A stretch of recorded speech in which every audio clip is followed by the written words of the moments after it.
Bem-vindas a mais um vlog de leitura.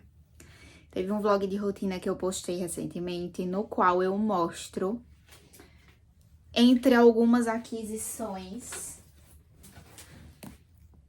Sol da Meia-Noite, que eu comprei recentemente, e eu comentei nesse vlog um dilema que eu tava vivendo, porque eu estou relendo a saga Crepúsculo e eu consegui montar a minha coleção da saga. Ainda faltam alguns livros, assim, os livros principais, né, eu montei. Ainda faltam alguns dos livros que, tipo assim, foram lançados depois e tal. Mas os livros principais da saga eu comprei todos. E eu estou relendo. Mas eu comprei esse livro aqui. E nesse vlog eu mostro e tal que eu comprei. E falei que eu tava ansiosa pra ler, mas que eu não sabia se eu podia ler sem uma ordem cronológica, ou se o ideal era eu terminar a releitura dos 4 livros da saga para depois ler Sol da Meia-Noite, para fazer sentido cronologicamente. E aí eu levei essa minha dúvida pro Threads, e o pessoal que me respondeu falou que não tinha problema, que eu podia ler fora de ordem, fora da ordem dos 4 livros principais da saga, que inclusive aqui eu vou ter algumas informações que vão me ajudar a entender melhor Lua Nova, quando eu for reler Lua Nova.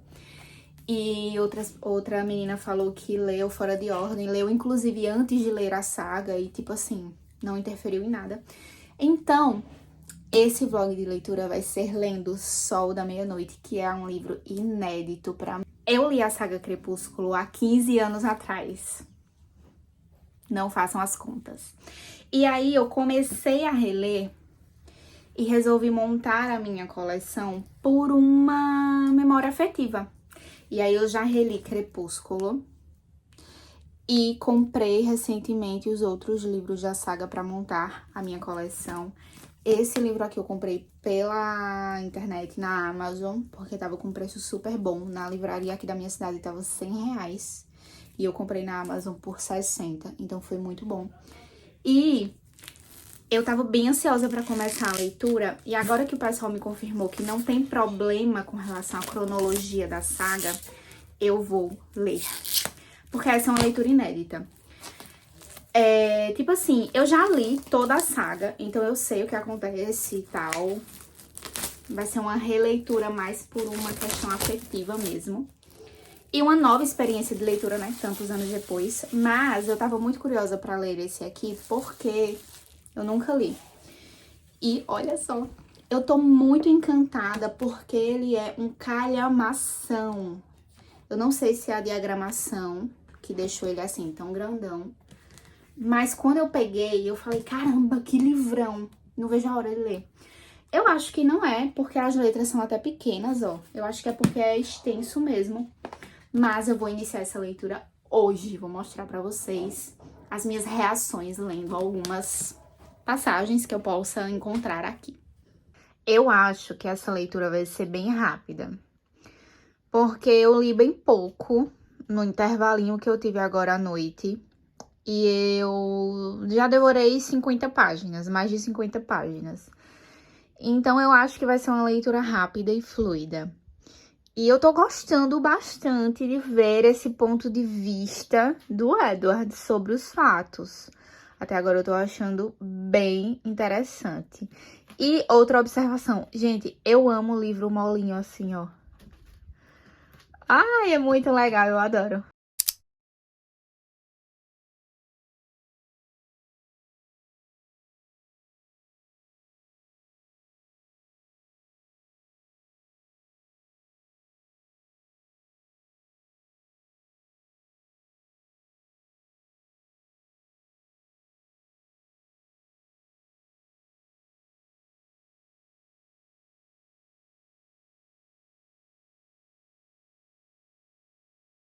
Eu não tenho tido tanto tempo pra ler durante a semana. Eu comecei a ler no fim de semana, mas eu tive alguns compromissos, saí e tal. E tenho lido mais à noite, depois do trabalho. Mas li poucos dias. E eu tô na página 218 e eu tenho algumas observações a fazer. Primeiro, tem sido uma perspectiva muito legal ver essa narrativa que, para quem já leu, é familiar, mas por uma perspectiva nova, que é a perspectiva do Edward. Tem sido muito massa, assim. Um lado e um ponto de vista da história diferente do que o que a gente já conhece. Tem sido legal nesse sentido. Uma coisa que me surpreendeu, que até agora não foi tão aprofundado, mas o pouco que se falou já me deixou contente por ter um aprofundamento, foi o pai da Bella. Eu tô na página 200 e pouco, até agora se falou pouco sobre ele, mas eu gostei que nessa perspectiva aqui o Edward traz que os pensamentos do Charlie não são tão claros. Então, tipo, o Edward não consegue ler os pensamentos da Bella, mas os pensamentos do Charlie também são um pouco nebulosos, não são tão claros. Isso traz pra gente um aprofundamento, uma evidência maior pra esse personagem que, ao meu ver, é um personagem super querido, mas que não foi tão aprofundado na perspectiva da Bella, né? E aí, por N motivos mesmo.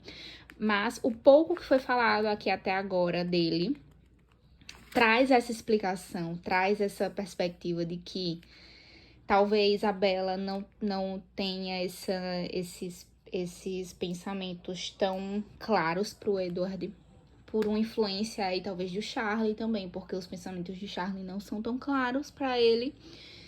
Eu acho que isso pode ser retomado depois, porque onde eu tô, o Edward ainda tá se aproximando da Bella. Eles ainda não estão efetivamente namorando.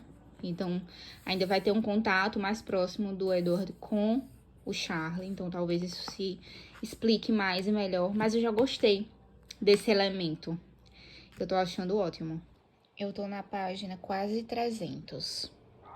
E assim, eu tô com um ranço de uma pessoa aqui. Sério. Quando eu li a saga pela primeira vez, eu não entendia muito bem o ranço que a Rosalie sentia, esse ódio gratuito que ela sentia pela Bella. Mas aí a gente chega na parte em que a Bella, e nós conhecemos também a história da Rosalie junto dela, e pra mim, me pareceram, na época, motivos legítimos, né? Pareceu, tipo, é uma precaução, é uma preocupação, é um pouco também de inveja, no sentido de que, na cabeça deles, a Bella deveria querer ser humana, etc, etc, etc. Me bateu também, na época, uma coisa de, tipo assim, gente, mas a Bella não quer. A Bella tem o direito de escolher também e ela quer escolher ser vampira. Vamos parar de show que a escolha dela é essa. E ficava muito aquele drama porque ela queria ser vampira. E todo mundo, não, você tem que querer ser humana, não sei o que, não sei o que lá. Porque se eu pudesse, eu teria escolhido ser humana. Tá, amor, mas a gente não tá falando da sua vida. E eu sentia que a Rosalie também tinha isso de projetar na Bella as escolhas que ela teria feito se ela tivesse tido a oportunidade. Então, era um pouco de tristeza, era um pouco de frustração, mas também era um pouco de projeção. Projetando na Bella, querendo que a Bella agisse como ela teria agido, querendo que a Bella fizesse o que de acordo com as perspectivas dela. Mas, diante do que ela apresentou como justificativa para esses sentimentos, passou. Mas agora, lendo O Sol da Meia-Noite, a gente tem um outro lado da Rosalie que eu tô com tanto ranço, juro. Porque, assim, ela é insuportável. Insuportável. Pelo menos até agora, onde eu tô lendo, né? Ela tá sendo insuportável. O Edward chega a dizer que o ódio que ela sente pela Bella é maior do que o ódio que ela tem sentido por ele. E puro e simplesmente o motivo disso é ciúme. Não é que ela tá preocupada porque porque você tá com essa humana, a gente não sabe quem é essa humana. Não. Não é porque, nosso segredo será revelado. Porque isso pode colocar a gente em risco.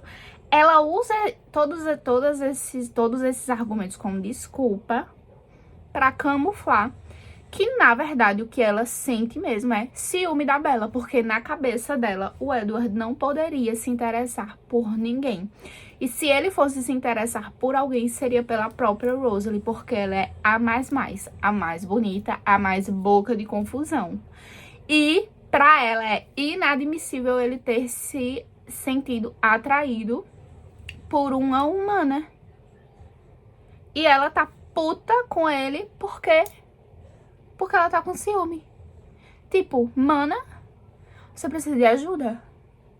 Isso não é uma pergunta. Nossa, isso tá me enchendo a paciência toda vez que o Edward tá com a Bella na escola, pelo menos nas fases iniciais do relacionamento, tá ela de kikiki, pensando, xingando ele pra ele ouvir, através do pensamento dela, xingando ele o tempo todo, xingando a Bella, dizendo que a Bella é feia, que não sei... Mana,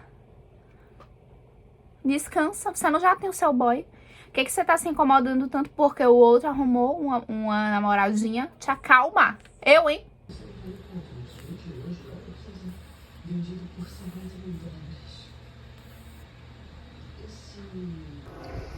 Tem algumas coisas que acontecem no livro que eu acho que não fica tão evidente nos filmes. Por isso que muita gente nos filmes acha a Bella sem graça. Mas assim, por exemplo, aqui o Edward tá sendo um querido, ó. Ele fala que meio que fingiu que tava cheirando o cabelo dela, tipo assim, pra dar um beijo na cabeça dela. Aí ele fala, o primeiro beijo, embora disfarçado e não correspondido. Fofinho. Aí aqui tem essa parte que ele fala pra ela que eles vão sair da campina e ele vai mostrar pra ela como eles viajam junto, como ele viaja na floresta. E a Bella fala, vai se transformar em morcego. E o tempo todo ela fica fazendo piadinhas assim e eles se divertem. Sendo que no filme não tem isso. No filme fica parecendo que ela é uma songamonga, sem graça e sem senso de humor. E isso traz pro Edward uma coisa de deixá-lo à vontade para ser espontâneo com ela. Então, porque ele fica o tempo todo ainda inseguro, se monitorando e tal. E ela traz, através desse humor dela, uma confortabilidade. Existe isso. Mas deixa ele ficar mais confortável e faz com que ele consiga ser mais espontâneo. Ignorem o barulho, porque eu tô tentando apaziguar o calor com o ventilador. Mas assim, é uma pergunta genuína. Pra galera que faz leitura dinâmica e fica falando no BookTok que gosta de ler livros sem muita descrição, sem muita ambientação. A gente já falou sobre isso aqui, né? Sobre a importância da ambientação. Já falamos brevemente em outro vídeo. Eu ainda acho que valeria um vídeo específico falando só sobre isso, trazendo também a minha perspectiva enquanto professora. Mas eu penso, depois eu postergo essa ideia de gravação. De toda forma, eu tô lendo O Sol da Meia-Noite. É um livro de mais de 700 páginas. Quem já leu Crepúsculo sabe que a gente tem muito forte a perspectiva da Bella, o que ela pensa, a descrição do que ela tá sentindo. E aqui, isso também é muito trabalhado através da perspectiva do Edward. Beleza. Como é que vocês querem ler esse tipo de livro? Pulando essas partes, na boa, assim, na boa. Porque eu já comentei que eu acho, inclusive comentei no Threads, que eu acho que as pessoas que criticam Crepúsculo, por exemplo, nunca pararam para observar A riqueza lexical que tem aqui, embora seja um livro que muitas vezes, de maneira... como é que eu posso explicar? Me fugiu a expressão. As pessoas querem, de maneira pejorativa, taxar Crepúsculo como uma saga juvenil, né? Aí a gente tem um parênteses porque a Stephanie já tinha falado que o segundo livro não era para ter sido como foi. A ideia é que o segundo livro já tivesse se passado anos depois com a Bella transformada em vampira, mas como houve na época uma aceitação muito forte da história e o livro já estava bombando muito entre o público jovem, ela resolveu manter a história com a cronologia da Bella ainda jovem para conseguir ficar mais próximo desse público que tinha atingido, entre aspas, acidentalmente. Outro parênteses. Esse ano Crepúsculo completa 20 anos. Será que vem aí uma perspectiva da Bella pós-vampira, né? Já anos depois da transformação? Porque a Stephanie adora fazer conteúdos e lançamentos comemorativos. Fecha parênteses. E aí, com essa questão de, tipo assim, a história ter essa pegada de ser inspirada, a Stephanie é formada em literatura, então obviamente ela tem aí um repertório literário bacana, de clássicos, ela precisou estudar tudo isso. E a gente vê, embora seja uma história jovem, embora seja uma história acessível, no que diz respeito a uma leitura fluida e tal, a gente vê que há uma riqueza lexical aqui, que pra galera que é jovem, que tá começando a ler agora, é interessante. Traz um aprendizado, traz um contato com expressões que talvez os jovens nem usem no seu cotidiano, mas que possam enriquecer tanto o léxico quanto a escrita deles. Eu já falei sobre isso no Threads, porque é uma visão que eu tenho enquanto professora quando eu tô lendo Crepúsculo. Muitos jovens falam, Machado de Assis é muito complexo, ele traz descrições muito minuciosas. Gente, Crepúsculo também tem expressões que, assim, a depender... Você precisa parar para pesquisar o significado de algumas palavras.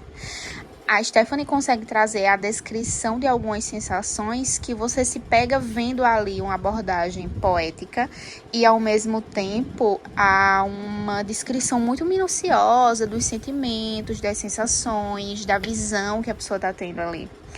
Isso é super bacana. Quando a gente fala de, eu vou ler, mas eu não gosto de livros que tem muitas descrições, é muito sintomático da nossa época, sim, mas a gente perde o aprofundamento, as camadas que isso traz para a história. Não é à toa que Crepúsculo foi porta de entrada para tantas pessoas começarem a ler outros livros, gente. E assim, eu vou ser bem sincera, eu acho que tem muitos livros hoje em dia que são hypados, mas que não têm... talvez não atinjam a mesma camada de narrativa que Crepúsculo, no que diz respeito a uma certa riqueza vocabular, no que diz respeito a algumas metáforas que são feitas aqui, e que hoje em dia, alguns livros que são super hypados e não tenho nada contra, mas que tem diálogos bem mais simples, tem expressões bem mais simples, sabe? Então, assim, a gente também precisa tentar entender que o livro, mesmo o livro de entretenimento, ele pode trazer um esmero aí na estética, no que diz respeito à escrita, sabe? E o mais importante, amor, se você for fazer leitura dinâmica aqui, você vai ler o quê? Na boa. Se você se isenta de ler toda a descrição, toda a ambientação, todo o desenvolvimento do pensamento do Edward, ou em Crepúsculo, da Bella, você vai ler 12 páginas, amor. Porque aqui, e em qualquer outro livro, gente, o diálogo não é tudo. Tem muito mais tem muito mais não dito no personagem, mas que é importante pra gente, por exemplo, na ambientação, quando a gente mergulha nesse aspecto psicológico do personagem. Então, quando você quer pular ambientação, descrição, cara, eu não sei nem se vale a pena você continuar lendo, porque você vai perder tanta coisa. Esse livro aqui é só um exemplo disso, tá? Se você for pular toda a ambientação, todo o aprofundamento na questão psicológica do Edward, você vai ler 10 páginas de 700. E tem muitos outros livros que são assim. Se você pula os diálogos, se você só lê os diálogos e pula a ambientação, narrativa, você tá se privando de ter uma experiência literária rica. Porque a história, gente, ela é escrita para ser lida daquele jeito. Entendeu? Então, se você tá pulando partes para ler mais rápido, cara, você não tá lendo. Finalmente, eu terminei de ler Sol da Meia-Noite. 700 e tantas páginas dentro da cabeça do Edward. E é interessante como esse tipo de leitura se torna nostálgica e ao mesmo tempo com novos sentimentos para quem é fã. Eu tô relendo depois de, quase 15 anos que eu li Crepúsculo pela primeira vez. E eu não tinha lido ainda Sol da Meia-Noite.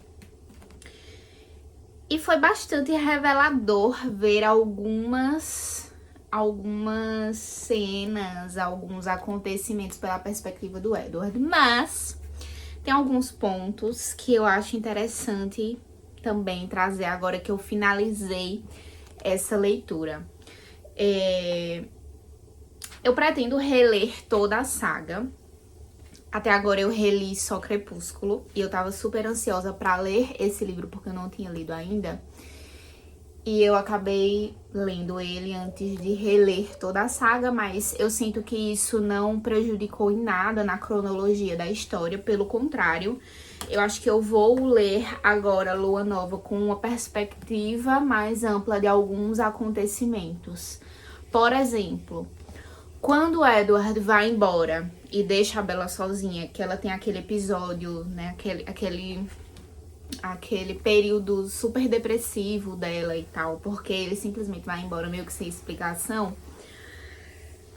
Eu ainda não reli, mas eu me recordo que na primeira leitura que eu tive há anos atrás, eu achei isso meio que abrupto. Eu entendia o raciocínio do Edward de, ir embora pra deixar ela segura, mas ao mesmo tempo eu pensava, assim, cara, mas você ficou com ela até agora, coisas aconteceram, ela sabe o que você é, revelações foram feitas, assim, você poderia ter evitado, então, todo esse envolvimento, já que você queria ir embora, no fim das contas. Se isso era o que se mostrava pra você como a solução mais coerente, viável e racional, você podia ter feito antes de todo esse envolvimento. Mas agora, com a leitura de Sol da Meia-Noite, eu consigo perceber melhor como isso se deu para o Edward, na perspectiva dele. Porque a gente percebe aqui na leitura que desde o primeiro incidente, quando a Bella é caçada por aqueles pelo James, que chega junto, né, daqueles outros dois vampiros quando eles estão jogando na clareira, todo aquele primeiro episódio que é o clímax do primeiro livro, desde aquele momento o Edward já vem maquinando na cabeça dele que vai deixar a Bella. Por quê?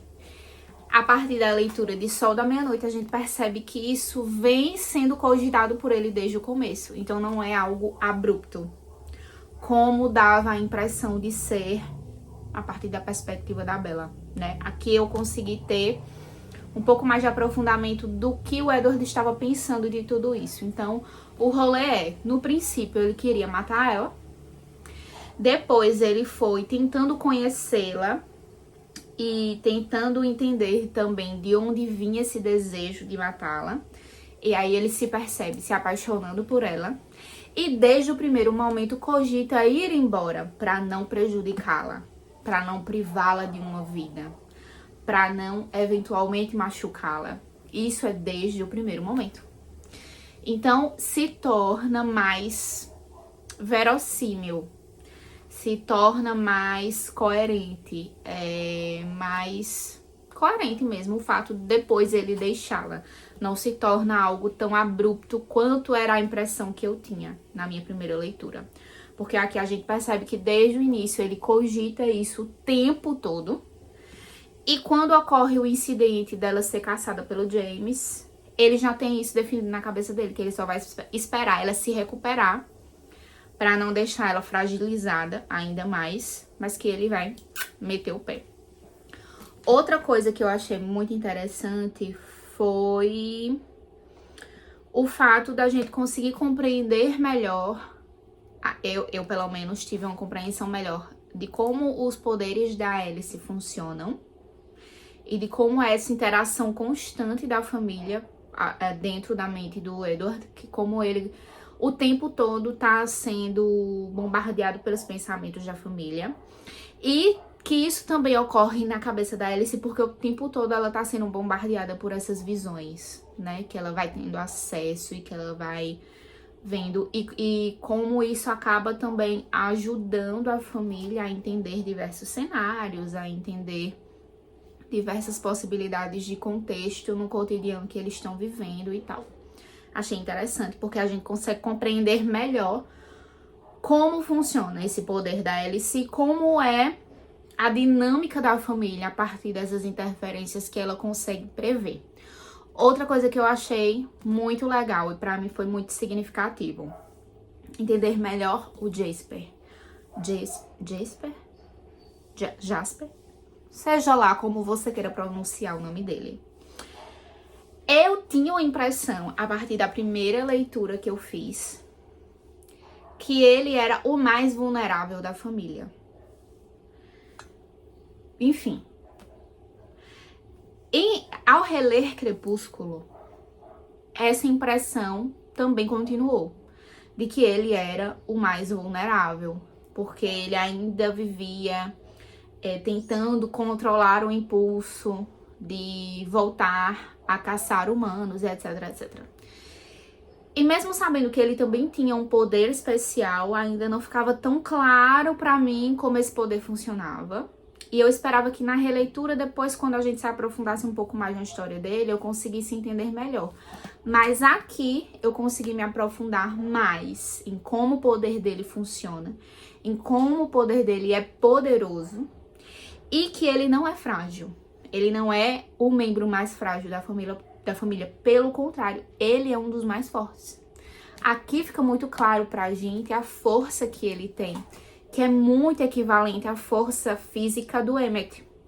Se fala muito que o Emmett é um dos mais fortes, que ele tem uma força física muito grande e tal. Mas aqui, a partir do desenrolar das situações que acontecem, dos desafios e das problemáticas que surgem, na perspectiva do Edward, a gente consegue perceber como o poder do Jasper é poderoso, como ele consegue influenciar muito o que acontece por causa do poder dele e como ele é forte fisicamente também. Então eu acho que foi um ponto muito positivo na leitura, porque me trouxe essa perspectiva que, pela visão da Bella, eu não tinha tido a compreensão da força que o Jasper tinha, pelo menos na primeira leitura que eu fiz. Eu não sei quando eu reler os outros livros, se eu vou conseguir captar melhor toda essa força que o Jasper tem sendo vista pela Bella. Mas a impressão que eu tinha era que ele era o elo mais fraco da família. E aqui fica claro pra mim que não. Pelo contrário, ele é um dos mais fortes mesmo, inclusive fisicamente. Eu achei bem interessante. No mais, é uma leitura que, pra quem é fã, é super nostálgico ler esse livro. Pra quem é fã e já tinha lido a saga, como eu, mas não tinha lido ainda Sol da Meia-Noite, é algo que pega muito num lugar de nostalgia e ao mesmo tempo trazendo pra gente coisas novas, informações novas sobre essa saga. E aí, Por isso também, na época em que foi lançado, foi um acontecimento, né? Entre as pessoas que gostavam da saga. Ele foi lançado em 2020 como uma comemoração aos 15 anos da saga. Agora, em 2025, a gente tá completando 20 anos da primeira publicação de Crepúsculo. Não sabemos ainda se a Stephanie vai lançar algo inédito como ela lançou aqui para comemorar os 15 anos. Esperamos que sim. Mas é muito essa perspectiva de uma mistura de nostalgia e ao mesmo tempo você mergulhar de novo numa história que é familiar, mas com informações novas. Isso para quem é fã é muito legal. Foi uma leitura super fluida, como sempre.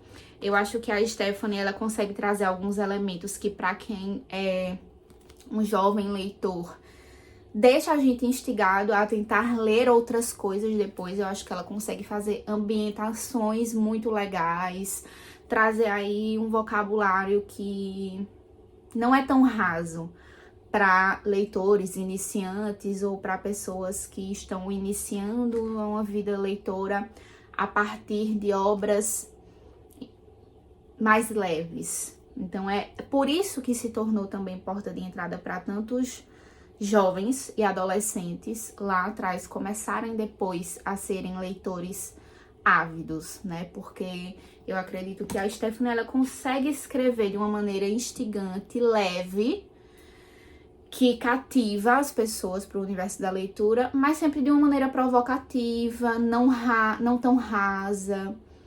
Enfim, eu acho que Crepúsculo é uma porta de entrada muito bacana para jovens leitores, a despeito de muitas críticas que muitas pessoas têm à saga e a esse tipo de livros mais voltados para o público jovem. Eu acredito que é uma porta de entrada muito bacana e que traz referências interessantes para quem tá tendo contato com os livros agora. Quantas pessoas não foram ler Morro dos Ventos Uivantes por causa da Bella, não é mesmo? Então, contanto que você esteja disposto a mergulhar e a conhecer outras referências, por onde você começar, se você estiver disposto você chega em lugares muito interessantes. Então foi uma leitura super nostálgica, eu adorei ler. E é isso, me contem aqui nos comentários se vocês já leram e o que vocês acharam. E o que vocês conseguiram captar a mais para a história de Crepúsculo. O que vocês conseguiram aí desvendar, que vocês não tinham percebido nos livros sobre o ponto de vista da Bella, mas que aqui isso desacortinou para vocês a partir da perspectiva do Edward. Me contem aqui nos comentários também o que vocês descobriram a partir desse livro. Um beijo e até o nosso próximo vídeo. Tchau!